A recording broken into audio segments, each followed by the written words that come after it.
মাঝে মধ্যে যখন বাজারের কথা বলতে ভুলে যায় তখন ফ্রিজে যা থাকে সেটা দিয়ে একটু বুদ্ধি খাটিয়ে শর্টকাটভাবে রান্না করে নিই। অনেকদিন পরে উত্তরবঙ্গের এই জনপ্রিয় খাবারটা রান্না করলাম।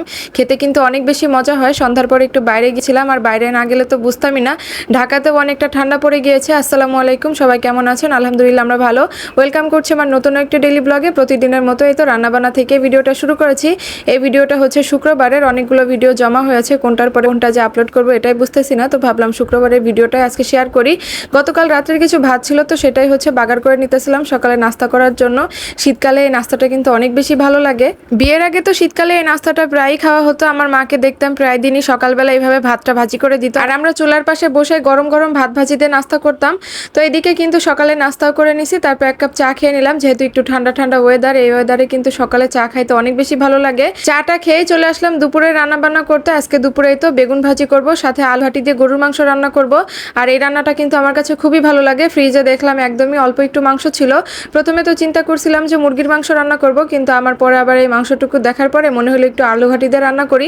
অনেকদিন হয়েছে না এই রান্নাটা খাওয়া হয় না। তাছাড়া মাংস আনার কথা বলতেও আমার মনে ছিল না, তো যতটুকু ফ্রিজে ছিল সেটা দিয়ে রান্না করে নিয়ে আর পাশে চুলায় তো আমি মাছটা ভাজতে বসা দিছি। চিন্তা করছিলাম রুই মাছগুলো একদম মুচমুচো করে লাল লাল করে ভাজি করব, গরম ভাতের সাথে খেতে অনেক বেশি ভালো লাগবে, কিন্তু একদমই গ্যাস ছিল, যার কারণে পরে আর মুচমুচো করে ভাজা হয়নি। হালকা করে ভেজে তারপর ভর্তা বানাই ফেলছিলাম। ওইদিকে রান্নাটা হচ্ছে আর এদিকে আমি রুমটা একটু গুছাই নিতেছিলাম। এর আগের একটা ভিডিওতে বিছানা চাদর দেখে অনেক আপুরাই আমাকে কমেন্ট করছিল যে এই বিছানা চাদরটা আমি কোথা থেকে নিছি। এটা হচ্ছে ইন্ডিয়া থেকে নিয়ে আসা, আর এটা কিন্তু দেখতে অনেক বেশি সুন্দর, একদম কটনের উপরে অ্যাপ্লিকের কাজ করা, দেখতেও যেমন সুন্দর, ব্যবহার করেও অনেক বেশি শান্তি পাওয়া যায়। তো এদিকে কিন্তু বিছানাটা গুছে তারপর আবার চলে আসলাম রান্নাঘরে। মাংসটা খুব ভালো করে কষাই নিছে। এখন এই তো আলুগুলো সিদ্ধ রেখে তারপর আমি আলুটা খুব ভালো করে ম্যাশ করে নিছি। এখন আলু ম্যাশ করাগুলো দিয়ে দিলাম, আর এখন খুব ভালো করে কষিয়ে নিব। এটা যত বেশি কষানো হয় খেতে তত বেশি ভালো হয়। কষিয়ে নেওয়ার পরে হালকা একটু পানি দিয়ে তারপর রান্না করে নিব। লাস্টে একটু ভাজা জিরার গুঁড়া দিয়ে তারপর নামিয়ে নিব। এর মাঝে আমি মাছের ভর্তাটাও বানিয়ে নিছিলাম, তো সেটার আর ভিডিও করা হয়নি। আর এদিকে কিন্তু আলু ঘাটি দিয়ে গরুর মাংস রান্নাটাও হয়ে গেছে। দেখতে অনেক বেশি লোভনীয় লাগতেছে, আর খেতেও কিন্তু অনেক বেশি মজা। এই রান্নাটা কে কে খেয়েছেন অবশ্যই কিন্তু কমেন্টে জানিয়ে যাবেন। তো দুপুরে তো এটাই রান্না বান্না করছিলাম। দুপুরের খাওয়া দাওয়া শেষ করে এদিকে ইনার পাপা আবার ইনার জন্য লেখালেখির জন্য এই বোর্ডটা নিয়ে আসছিল। এটার নাম কি আমি ঠিক জানি না। এটা পেয়ে তো সে অনেক বেশি খুশি। নিয়ে আসার পরপরই সে লেখালেখি করতে বসে গেছে।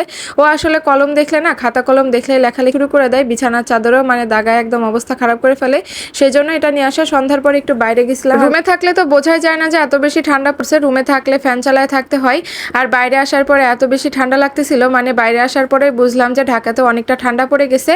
তো বাইরে যেহেতু আসছি আর ঠান্ডার মধ্যে এক কাপ চা না খেলে তো হয় না, তো চা খেয়ে নিলাম। আর এদিকে একটু হাঁটাহাঁটি করতেছিলাম। হালকা হালকা ঠান্ডার মধ্যে কিন্তু বাইরে হাঁটাহাঁটি করতে বেশ ভালো লাগে। অতিরিক্ত গরমের মধ্যেও হাঁটাহাঁটি করতে ভালো লাগে না, আবার অতিরিক্ত ঠান্ডার মধ্যে তো বাইরে বের হতে ইচ্ছা করে না। যেহেতু হালকা হালকা ঠান্ডা, এর মধ্যেই কিন্তু বাইরে আসতে অনেক বেশি ভালো লাগে। বাইরে আসার পরে তো আমার মেয়ে অনেক বেশি খুশি, সে বাইরে আসলে অনেক বেশি খুশি হয়। আসলে বাচ্চারা সারাদিন বাসার মধ্যে আটকা থাকে, সারাদিন পরে যদি একটু বাইরে আসে না, তাহলে মানে একদম খোলা হাওয়ায় অনেক বেশি আনন্দ করে। বেশ ভালো লাগে ওদের আনন্দগুলো দেখতেও। হাঁটতে হাঁটতে ভ্যানের উপরে দেখলাম একটা মামা এগুলো বিক্রি করতেছিল, আর এগুলো খাইতে আমার কাছে অনেক বেশি ভালো লাগে। বিশেষ করে নাড়ু আর বাদাম দিয়ে একটা জিনিস বানানো থাকে, ওটা বেশি ভালো লাগে। ওখান থেকে হাঁটাহাঁটি করে আবার একটু দোয়েল চত্বরে আসছিলাম, দেখলাম দোয়েল চত্বর খোলা আছে, তো এখান থেকে আবার একটু ঘুরে গেলাম। আর এটার দাম কিন্তু অনেক বেশি চাইছিল, প্রায় 800 টাকার মতো, সেই জন্য আর নেওয়া হয়নি। তো সবাই অনেক বেশি ভালো থাকবেন। আল্লাহ হাফেজ।